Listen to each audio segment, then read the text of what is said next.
Bienvenue, chers auditeurs et fidèles de la chaîne Parole et Lumière.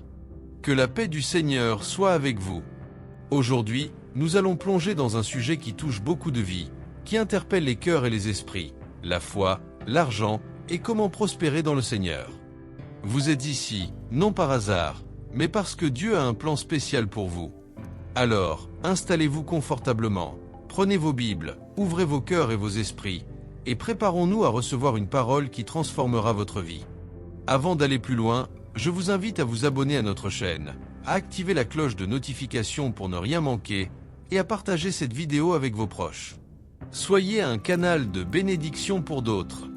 La prospérité financière dans le Seigneur commence par la compréhension de la place que l'argent occupe dans le plan de Dieu. L'argent, en soi, n'est ni bon ni mauvais.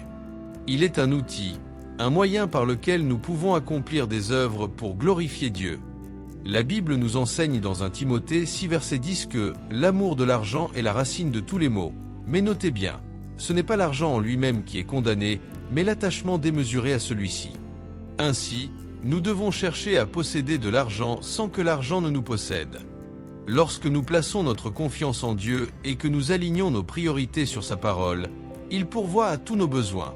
Philippiens 4 verset 19 déclare « Et mon Dieu pourvoira à tous vos besoins selon sa richesse, avec gloire, en Jésus-Christ. » Cela signifie que Dieu a déjà prévu les ressources dont vous avez besoin pour vivre dans l'abondance, à condition que vous soyez fidèle à ces principes. Un premier principe est celui de la foi. La foi est le fondement de toute prospérité spirituelle et matérielle. Hébreux 11 verset 6 nous rappelle que, sans la foi, il est impossible de plaire à Dieu. Lorsque vous croyez que Dieu est capable de vous bénir au-delà de vos attentes, vous ouvrez la porte à des miracles financiers. Mais la foi seule n'est pas suffisante.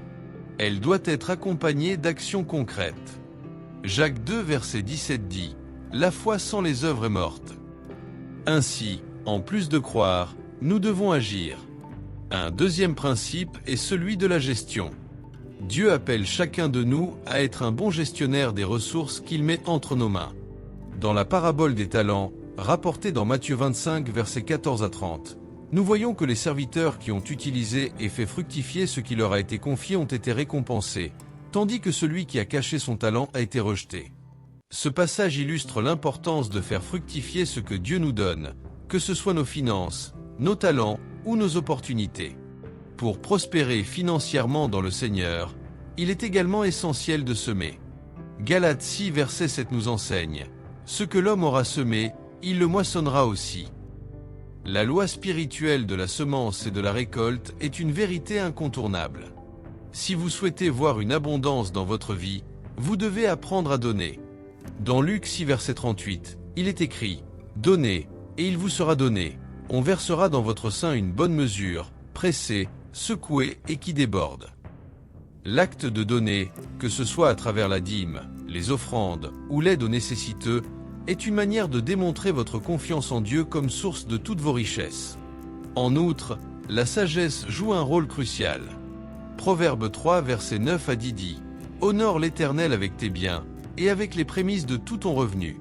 Alors tes greniers seront remplis d'abondance et tes cuves regorgeront de moût. » Honorer Dieu avec vos ressources signifie être intentionnel dans vos dépenses, épargne et investissements.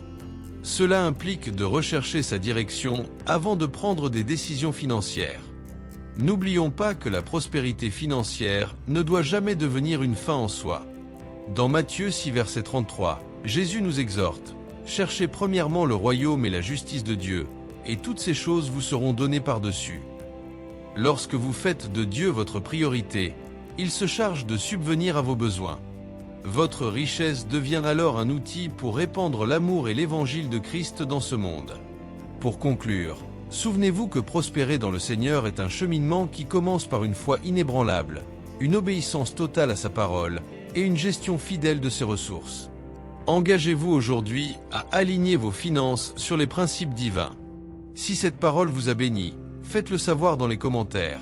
Partagez cette vidéo avec quelqu'un qui en a besoin, et surtout, abonnez-vous à Parole et Lumière. Ensemble, illuminons le monde avec la sagesse de Dieu. Soyez bénis et à très bientôt pour une nouvelle édification spirituelle.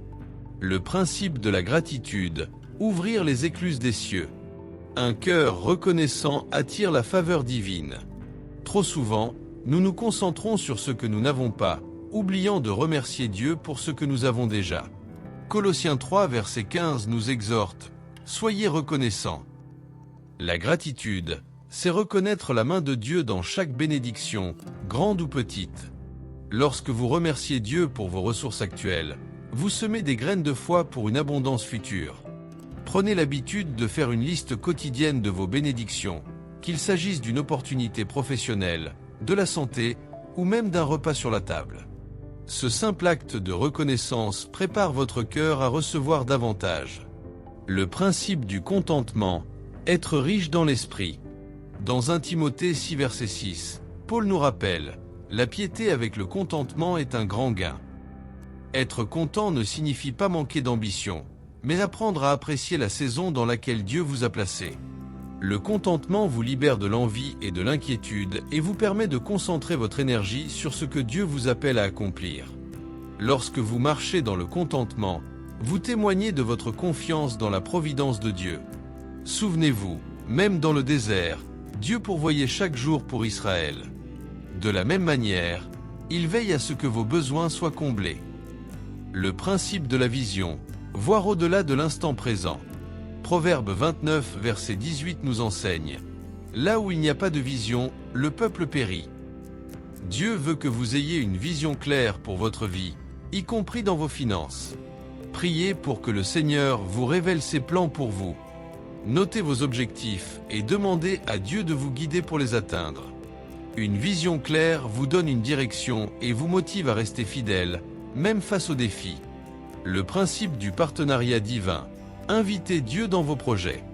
Dans Proverbe 16 verset 3, il est écrit « Recommande à l'Éternel tes œuvres, et tes projets réussiront ». Lorsque vous incluez Dieu dans vos décisions financières et professionnelles, vous bénéficiez de sa sagesse et de sa bénédiction. Prenez l'habitude de prier avant de prendre toute décision importante. Consultez la parole de Dieu et demandez à l'Esprit Saint de vous éclairer. Par ailleurs, engagez-vous dans des projets qui honorent Dieu. Que votre travail, vos investissements et vos dons reflètent votre désir de le glorifier. Le principe de la persévérance, ne pas abandonner. Le chemin vers la prospérité dans le Seigneur est souvent semé d'épreuves. Mais souvenez-vous de Galates 6 verset 9. Ne nous lassons pas de faire le bien, car nous moissonnerons au temps convenable, si nous ne nous relâchons pas. La persévérance est la clé pour surmonter les moments de doute et de difficulté. Continuez à semer, à prier et à croire, même lorsque vous ne voyez pas encore les fruits de vos efforts. Le principe de la paix intérieure, une richesse inestimable. Enfin, souvenez-vous que la vraie prospérité commence par une paix intérieure. Jean 14, 27 nous rappelle « Je vous laisse la paix, je vous donne ma paix ». La paix de Christ est une richesse incomparable. Peu importe les défis financiers ou personnels que vous rencontrez, cette paix vous garde ferme et confiant dans les promesses de Dieu. Chers amis, mettez ces principes en pratique et regardez comment Dieu agit puissamment dans votre vie. Partagez avec nous dans les commentaires comment cette parole vous inspire et quelles bénédictions vous avez déjà reçues. Si ce message a été une source d'encouragement, abonnez-vous à Parole et Lumière et partagez cette vidéo pour que d'autres soient bénis. Continuons à briller ensemble pour la gloire de Dieu. Soyez riches en foi, en amour et en abondance divine. Que la paix et la grâce de notre Seigneur Jésus-Christ soient avec chacun de vous. Aujourd'hui, nous nous réunissons pour un moment spécial, un moment où nous allons non seulement discuter de la prospérité financière, mais aussi de la prospérité dans chaque aspect de notre vie, spirituelle et physique. Soyez prêts à recevoir des enseignements puissants qui vont bouleverser votre manière de voir la vie, vos finances et même vos relations. Commençons par une prière pour inviter l'Esprit Saint à être notre guide tout au long de ce message. Ouvrez vos cœurs et vos esprits, car ce que nous allons partager aujourd'hui ne vient pas de l'homme, mais de Dieu lui-même. Seigneur, nous te remercions pour ce moment. Nous te remercions pour ta parole vivante qui nourrit nos âmes. Ouvre nos yeux, nos oreilles et nos cœurs afin que nous puissions comprendre ce que tu veux nous révéler aujourd'hui. Nous croyons que tu as préparé une parole pour chacun de nous, et nous sommes prêts à recevoir cette bénédiction. Au nom de Jésus, Amen. L'argent. Voilà un sujet qui soulève de nombreuses questions et débats. Certains disent que l'argent est la racine de tout mal, d'autres pensent qu'il est un moyen nécessaire pour accomplir de grandes choses. Mais qu'en est-il dans le contexte de la parole de Dieu? Que dit la Bible sur l'argent, et surtout, sur comment prospérer en Dieu? Beaucoup d'entre vous se posent probablement la question: comment puis-je voir un changement tangible dans ma vie financière? Comment puis-je connaître la prospérité dans le Seigneur, sans tomber dans l'amour de l'argent?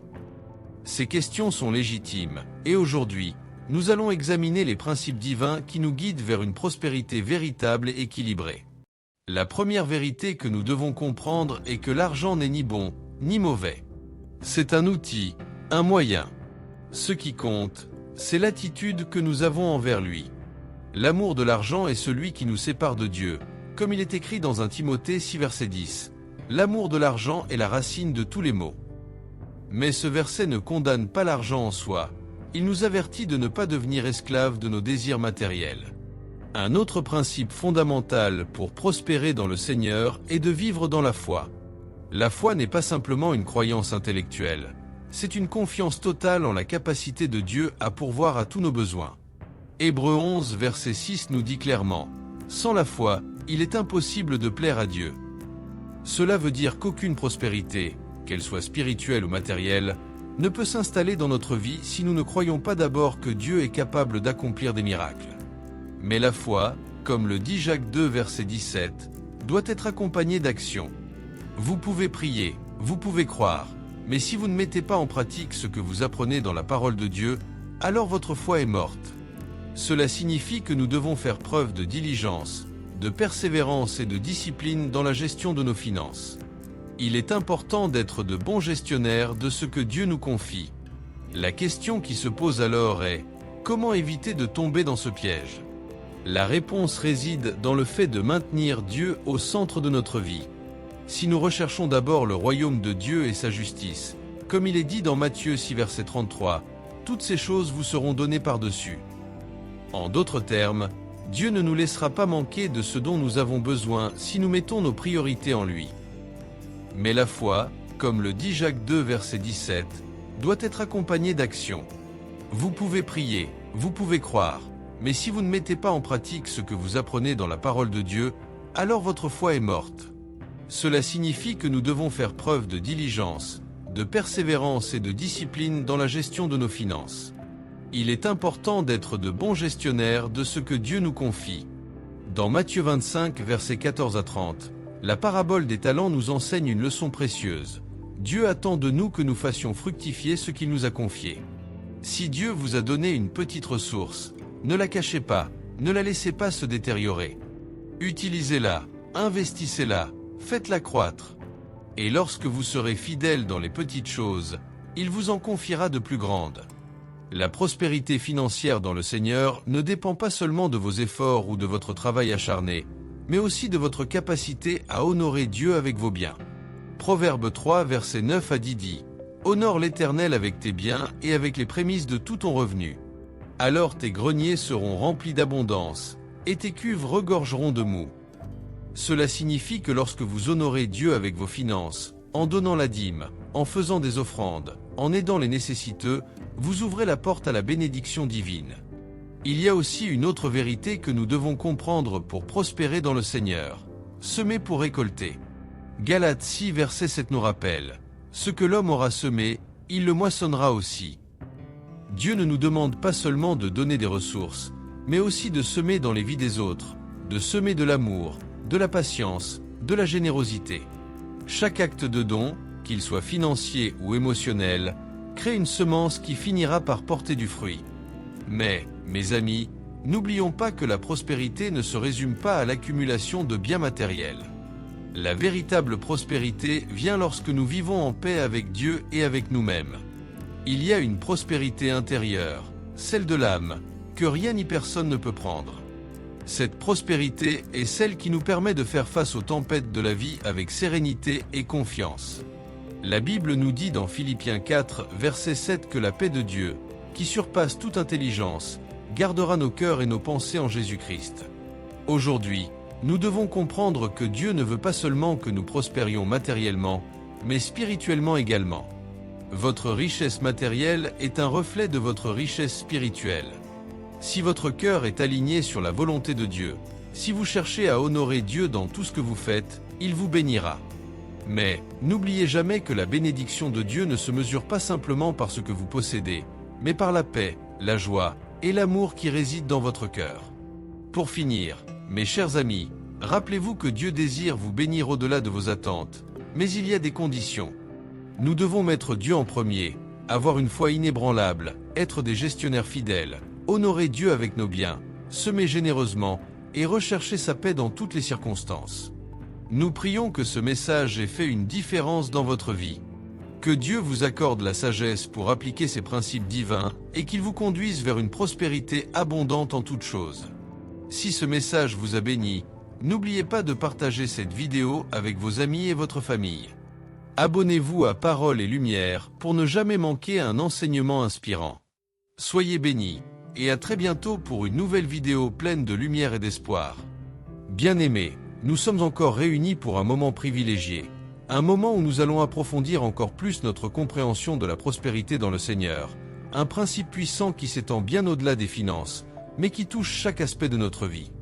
L'argent, les biens matériels, les ressources, tout cela fait partie de ce monde, mais ce n'est que la surface de ce que Dieu désire pour nous. Il veut que nous prospérions dans notre âme, dans notre esprit, dans nos relations, et bien sûr, dans notre finance, afin que tout ce que nous accomplissions soit pour sa gloire. Avant de continuer, je vous invite à vous asseoir tranquillement, à prendre un moment de prière et de réflexion. Fermez les yeux et demandez à l'Esprit Saint de vous guider dans cette étude, de toucher votre cœur et de vous aider à comprendre non seulement les paroles que nous allons partager, mais aussi comment les mettre en pratique dans votre vie quotidienne. Seigneur, nous te remercions pour ce moment de bénédiction, pour ta présence parmi nous. Nous t'invitons à ouvrir nos yeux spirituels, à éclairer nos cœurs, et à nous guider dans la compréhension profonde de ta volonté pour notre vie. Donne-nous la sagesse, Seigneur, pour appliquer tes principes dans tous les domaines de notre vie. Au nom de Jésus, Amen. Nous avons parlé de la foi, de la gestion, du semis, et de l'honneur de Dieu avec nos biens. Aujourd'hui, nous allons aller encore plus loin et explorer des principes clés qui, lorsqu'ils sont appliqués, ouvrent la voie à une véritable prospérité selon Dieu. Le premier principe que nous devons comprendre, chers amis, est celui de la patience dans le processus de Dieu.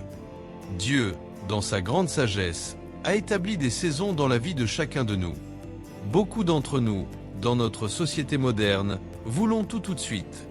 Nous voulons des résultats instantanés, et nous avons tendance à croire que la prospérité doit arriver rapidement, presque par magie. Mais Dieu nous enseigne à travers sa parole que la prospérité est souvent un processus progressif. Dans Jacques 5, versets 7 à 8, il est écrit « Soyez donc patients, frères, jusqu'à l'avènement du Seigneur. Voici, le cultivateur attend le précieux fruit de la terre, prenant patience à son égard, jusqu'à ce qu'il ait reçu la pluie de la première et de l'arrière-saison. Vous aussi, soyez patients, affermissez vos cœurs, car l'avènement du Seigneur est proche. » Ce verset nous montre que la patience fait partie intégrante du processus de la prospérité. Tout comme le cultivateur attend avec patience la récolte après avoir semé, nous devons attendre la bénédiction de Dieu, en ayant confiance qu'il accomplira ses promesses au moment parfait. Ne soyez pas découragés si vous ne voyez pas immédiatement les fruits de vos efforts. Dieu travaille dans les coulisses, et parfois, la prospérité que vous attendez nécessite du temps pour mûrir. Continuez à semer avec fidélité et à suivre ses voies. L'œuvre de Dieu prend parfois du temps, mais la récompense en vaut toujours la peine. Un autre principe fondamental est celui de l'intégrité et de l'honnêteté dans nos affaires. Nous vivons dans un monde où les tentations sont nombreuses, où l'on peut être tenté de compromettre ses principes pour obtenir un gain rapide ou une solution facile. Mais la Bible nous rappelle que l'intégrité est essentielle pour ceux qui désirent vivre dans la prospérité de Dieu. Proverbe 10:9 nous dit « Celui qui marche dans l'intégrité marche dans la sécurité, mais celui qui prend des voies tortueuses sera découvert. » L'intégrité ne concerne pas seulement notre comportement envers les autres, mais aussi notre honnêteté avec Dieu. Soyez fidèles dans vos engagements, soyez honnêtes dans vos transactions, dans vos relations, et dans tout ce que vous entreprenez. Dieu bénit ceux qui agissent avec pureté et droiture. L'intégrité est une clé pour ouvrir les portes de la prospérité, car Dieu ne bénit pas ce qui est malhonnête ou corrompu. Nous devons également nous rappeler que la prospérité divine n'est pas un but en soi, mais un moyen d'accomplir les desseins de Dieu. Trop souvent, nous confondons prospérité avec accumulation de richesses. La véritable prospérité, dans la perspective de Dieu, est d'avoir suffisamment pour subvenir à vos besoins et à ceux des autres. Dieu veut que vous soyez bénis pour être une bénédiction. Dans 2 Corinthiens 9, verset 8, il est écrit « Et Dieu est puissant pour vous combler de toutes sortes de grâces, afin que, possédant en toutes choses de quoi satisfaire à tous vos besoins, vous ayez encore en abondance pour toute bonne œuvre. » Dieu vous bénit, non seulement pour que vous viviez dans l'abondance, mais pour que vous puissiez répandre cette bénédiction autour de vous. Chaque fois que Dieu vous bénit, demandez-vous comment vous pouvez utiliser cette bénédiction pour bénir les autres et pour étendre le royaume de Dieu. La prospérité véritable, donc, est celle qui vous permet de vivre dans l'abondance tout en ayant un cœur généreux envers les autres. Un autre principe puissant pour attirer la prospérité divine dans votre vie est celui de la sagesse dans la gestion de vos finances et ressources. Dieu désire que nous soyons des gestionnaires sages et fidèles. La Bible regorge de conseils sur la gestion des ressources, et ces principes ne sont pas là pour nous contraindre, mais pour nous aider à vivre dans l'abondance. Proverbe 21, verset 20 nous dit « Il y a dans la maison du sage un trésor précieux et de l'huile, mais le fou engloutit tout ce qu'il a. » Ce verset nous appelle à être sages dans nos finances, à économiser, à investir, à être prudents dans nos dépenses. La prospérité n'est pas simplement une question d'augmenter vos revenus, mais de gérer avec sagesse ce que Dieu vous confie. Enfin, rappelons-nous que la prospérité spirituelle est la véritable richesse. La prospérité matérielle peut être éphémère, mais la prospérité de l'âme, elle, dure éternellement. Si vous êtes riche spirituellement, vous possédez la paix, la joie et une relation intime avec Dieu qui surpasse toutes les richesses terrestres. En conclusion, chers amis, nous avons vu aujourd'hui que la prospérité dans le Seigneur est bien plus qu'une simple question de finances. C'est un état d'être, un alignement avec les principes divins qui nous guident vers une vie pleine de bénédiction, de sagesse, d'intégrité et de générosité. Dieu désire vous bénir dans toutes les sphères de votre vie, mais il vous appelle à marcher selon sa parole, à lui faire confiance et à être fidèle dans vos actions. Si ce message vous a inspiré, si vous sentez que Dieu vous a parlé, nous vous invitons à partager cette vidéo, à abonnez-vous à Parole et Lumière et à commenter vos réflexions. Soyez bénis, et souvenez-vous que Dieu a un plan merveilleux pour vous.